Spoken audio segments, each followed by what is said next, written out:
Hello and welcome to our today's lecture of NPTEL course Introduction to Mechanobiology. So, in the last two lectures I had discussed actin dynamics in cell migration, okay. And while discussing how cells migrate, we had found out that you have a molecular clutch mechanism which operates at the leading edge. Okay. So, what you have three situations. So, what I am drawing here, these are your integrins, okay, and let us say this is your actin filament, okay, and you have monomers which are getting added to the actin filament. So, when the clutch is disengaged, so this is a situation where the clutch is disengaged. Okay. So, when the clutch is disengaged, the polymerization, so let us say this is my leading edge position, okay. Okay. No matter how much the filaments form, they will just keep getting pushed backwards. Okay. So, this is your new filament which has gotten added to the existing filament, okay. And this is called your rate. So, this overall you have this backflow, and partly this is mediated by your myosin molecule which pulls on it. Okay. So, you will have retrograde flow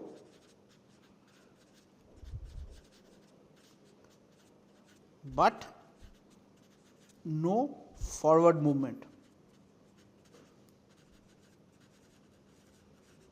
In the other case, okay, when you have clutch is engaged,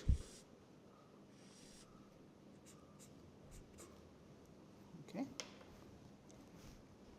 you have various adapter proteins which link you with the filament.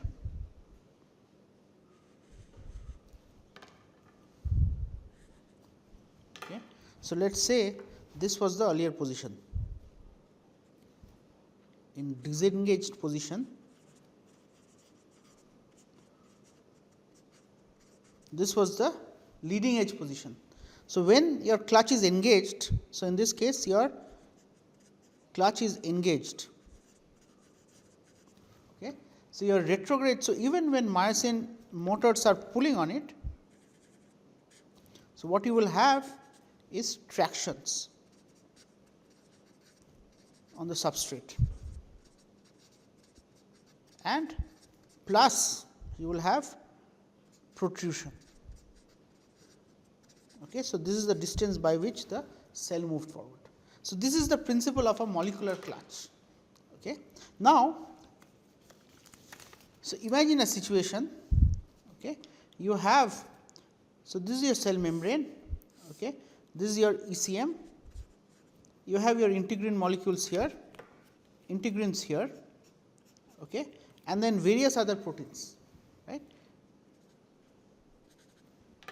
So, I am just drawing these layers, and eventually you have your actin filament. Okay. So, you know that as a function of z, if this is my z height, okay, you have your integrins, then you have molecules like paxillin and FAC, on top of which you have vinculin and tailin. So, tailin exhibits a direct orientation, and on top you have alpha actinin and actin. Okay. So, if actin is so you have measured retrograde flow, right. So, you have measured retrograde flow. So, at the bottom you have your ECM. Okay. So, flow at this point has to be 0. So, if I were to characterize the speed, what you should have here is 0, there is no slip condition at the base, and at the maximum, let us say at this blue point you have a certain speed here. Okay. So, let us say this is my axis. This would mean that all these intermediate proteins will have some speed, okay, some sliding speed which scales with height, and this is what has been found. Okay. If you track the motion of different proteins at focal adhesions, okay, you have integrin, you have FAC/paxillin, you have tailin, you have alpha actinin and actin. Okay. So, if you track the average speed of these molecules, okay, what you find is this guy has the high speed and then you have reducing speed. So, paxillin and vinculin are paxillin and FAC are way less than tailin or vinculin, okay, and lowest very close to 0 is integrins. So, this shows you that there is a hierarchy, okay, and this. So, in order to achieve this kind of speed, you must have transient connectivity.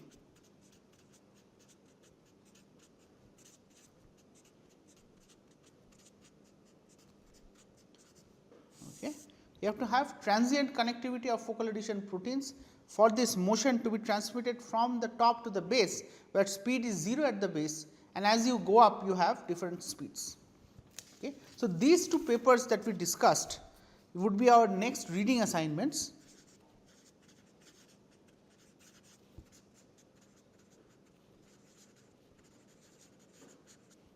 Okay. First one, you have Ponti et al. Science 2004 paper. So, this is about the actin dynamics, and the second paper Hu et al. Also a science paper in 2007. This discusses about this relative sliding of different focal adhesion proteins. Okay. So, this concludes our discussion of mesenchymal migration. Now, compared to mesenchymal migration, so you have mesenchymal or adhesion dependent or adherent. So, this kind of migration is exhibited by epithelial cells, okay, fibroblasts, okay, cancer cells. So, there are various types of cells which exhibit this migration, but you also have another mode of migration which is called amoeboidal migration.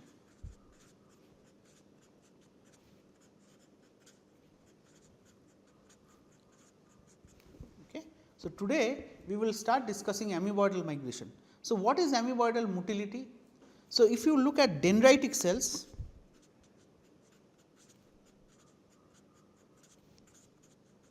okay, if I were to outline the shape of a dendritic cell, it will be more like this. Okay. So, what you see is, as opposed to the well defined shape of these adherent cells, these dendritic cells, they do not have a well defined shape. You have multiple different protrusions which are getting, which are evolving in space and time. Okay. And amoeboidal motility or amoeboidal migration is characterized. Okay. So, amoeboidal migration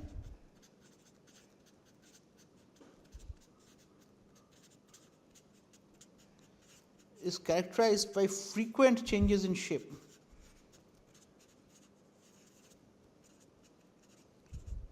Shape of cell. So, amoeboidal migration is exhibited. So, if I were to measure the average speed of fibroblasts, okay, or epithelial cells, it be order, let us say 20 to 30 microns per hour. Okay. So, in comparison to this adhesion dependent type of migration, the speed of amoeboidal cells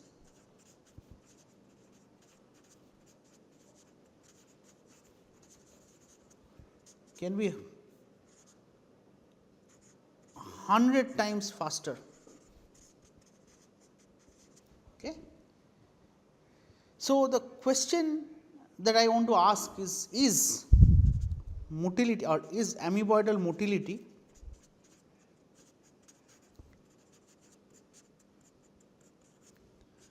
adhesion dependent or independent? Okay. So, the idea being if something is adherent, you are protruding and then you are breaking your rear adhesions. So, that should limit how fast a cell can move. In contrast, amoeboidal migration can happen very fast if there is no adhesion. So, is there any justification for saying that amoeboidal motility must exhibit adhesion independent migration? Okay. So, to answer that question, what I will do is I will first review. Okay, I will first review some aspects of amoeboidal migration. Okay. So, AM is short fall for amoeboidal migration. Okay. So, generally dendritic cells are much smaller, okay, than cells like fibroblasts, than mesenchymal cells.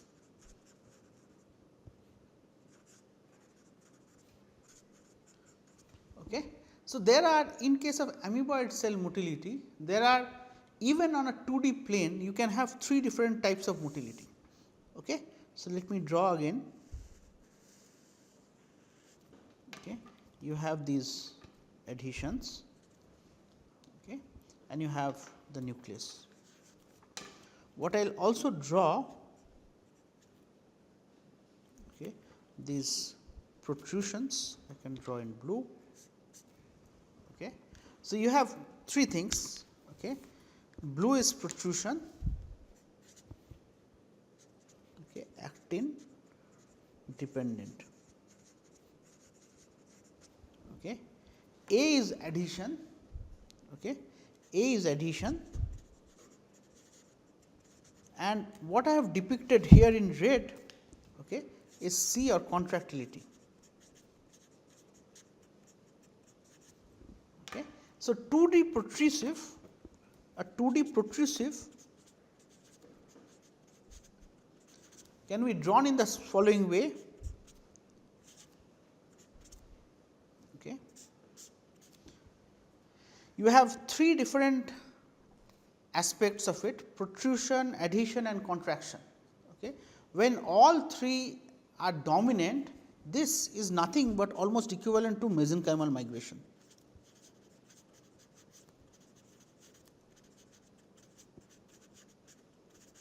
Okay. So, cell protrudes, stabilizes the protrusion by adhering, and then the cell contracts.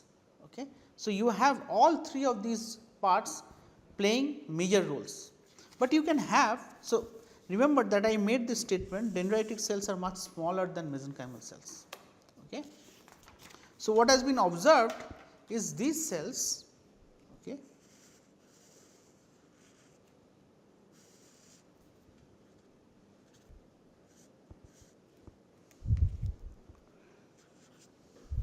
they can migrate just as well, okay, if you have small c. Okay. So, in this case I have drawn C to be very small, suggesting your contractility is very low. Okay. So, even with less contraction, if they combine protrusion and adhesion, the cell is able to migrate. And how is this possible? So, it is possible only because the cell is very small.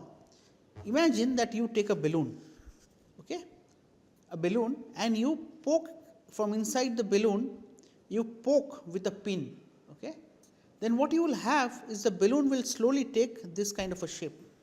So, what you are doing is the balloon membrane, you have a tension, a membrane tension which goes up.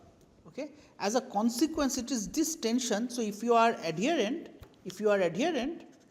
then the membrane tension itself can lead to pulling the cell forward.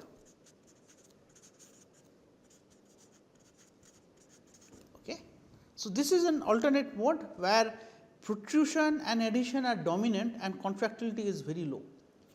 Interestingly, for these cells there exists a third mode of migration.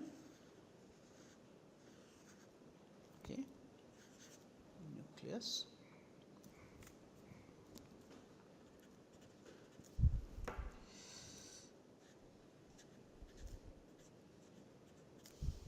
Okay. So, what it does? So, this is called a bleb based migration.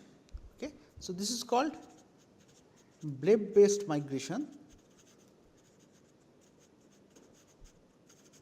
in which your protrusion is very small, adhesion is large and contractility is large. Okay.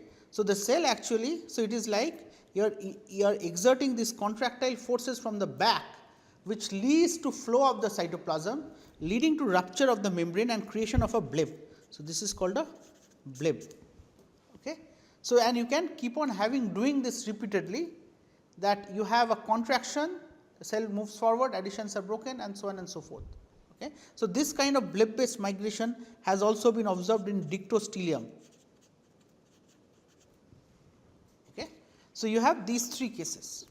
Now, this is on 2D surfaces. Okay. In 3D context, you can have various different situations. Okay. You can have a situation. Okay. So, what I am drawing around the cell, so this is 3D, that means within interstitial matrices. You can have this kind of migration where adhesion is small, okay, contractility and protrusion are large. Okay, this is one type of migration. Okay. You can have another piece of migration where your adhesion and contractility are small and protrusion is large. Okay. So, this is 3D protrusive. And the third mode is 3D contractile. Okay. In 3D contractile, your adhesion and protrusion are small and contractility is large. Okay. So, 3D protrusive can be sustained in matrices where pore size is comparable or greater than nucleus size. Okay. This is because the nucleus, so the nucleus is the stiffest compartment, stiffest and largest organelle.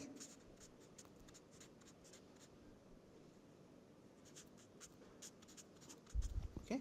So, the nucleus being the stiffest and the largest organelle, for 3D contractile, okay, this is where matrices where pore size is lesser than nuclear dimensions.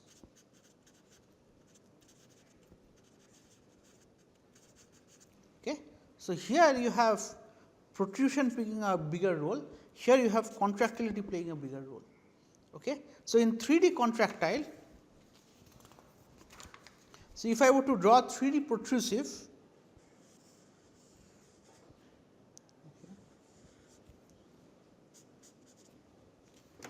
and you have,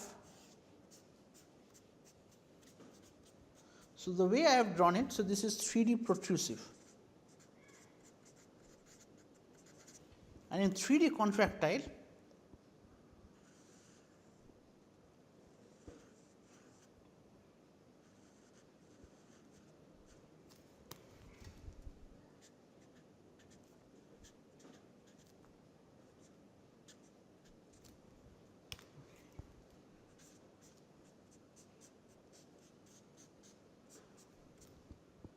okay. So, in this case, the nucleus, the 3D contractile, so this is 3D contractile. So, in the case of 3D contractile, the nucleus has to be deformed. So, again in 3D contractile, you have a bleb based migration.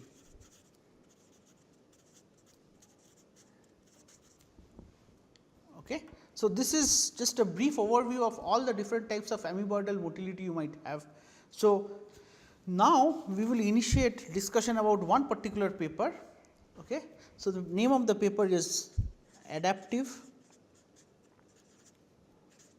Force Transmission in Amoeboidal Cell Migration.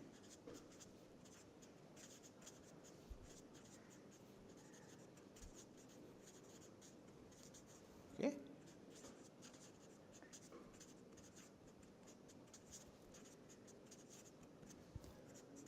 So, Nature Cell Biology paper, 2010 paper. Okay. So, the broad goal here of this paper is to understand how do dendritic cells migrate in response to adhesive and non-adhesive substrates. Okay. The authors worked with dendritic cells. Okay. You have dendritic cells, these were transfected, okay. These were transfected with LifeAct GFP. So, LifeAct, okay, LifeAct is an entity which binds to filaments. So, as a consequence you can track the dynamics. Now, binds to filaments, but without perturbing actin dynamics. Okay. So, basically the first question the authors asked whether they would observe retrograde flow in these cells. Okay. So, to answer this question, the cells were plated on polylysin coated surfaces, okay, and what they observed. So, now how do you quantify retrograde flow using LifeAct GFP? Okay. So, this is what is done. Okay. If you have a cell, okay, so when you transfect with LifeAct GFP, you will see the entire thing fluoresce. Okay. So, now let us take a portion, a small window of the cell where the cell is actually protruding. Okay. So, what you can do, you can generate what is called a chymograph. Okay. Chymograph, and what the chymograph does is along a very small length of it, okay, along a very small length of the membrane, the cell tracks how the fluorescence signal and the membrane front evolve. Okay. So, as a consequence, if you look at the same line, okay, if you look at the same line and see how the fluorescence will evolve, what you can get. Okay. So, you have the following thing, you have a time axis here and you have a length axis here. Okay. So, let us say at time t equal to 0, you had some, let us say, distribution, okay, you had some distribution of the fluorescence signal. Okay. Let us say I draw it like this. Okay. So, this is one strip. Okay. The next time, okay, in the next time instant, I would plot it again. Okay. Similarly, the next time instant, I would plot it again. So, what I will get is these streaks I will get, and if I connect these streaks, so this is how a given point in the membrane evolved as a function of time, and what you would see is a line. Okay. So, this is time and this is length. Okay. So, this length is taken from this direction backward. Okay. So, this point is the leading edge, okay, and this is for the width, it is some point which is inside the cell. Okay. So, by connecting these dots, I will get these lines, okay, and what you find is, so because this is the leading edge and this is the trailing edge, this is some point inside the cell, a slope this would give us retrograde flow.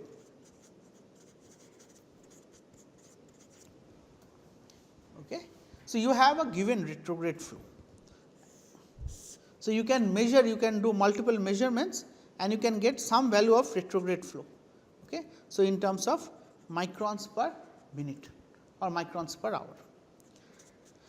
So, under control treated conditions, cells, the authors observed some retrograde flow. When they perturbed actin polymerization,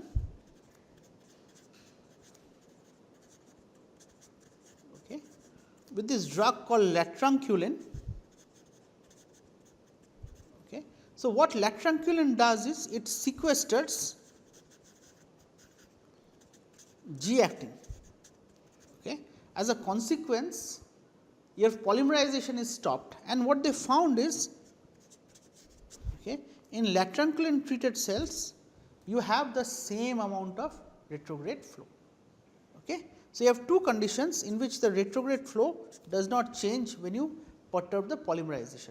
So, what does it suggest? It suggests that probably it is again the myosin motors behind the lamellipodia which is pulling the entire network backwards.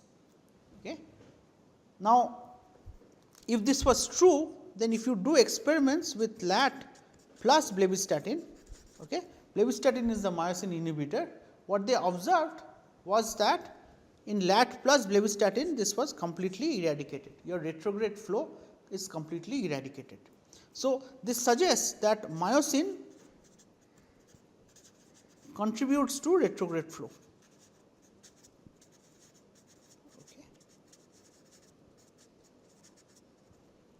So, I will stop here for today and we will continue from here in the next class. Thank you for your attention.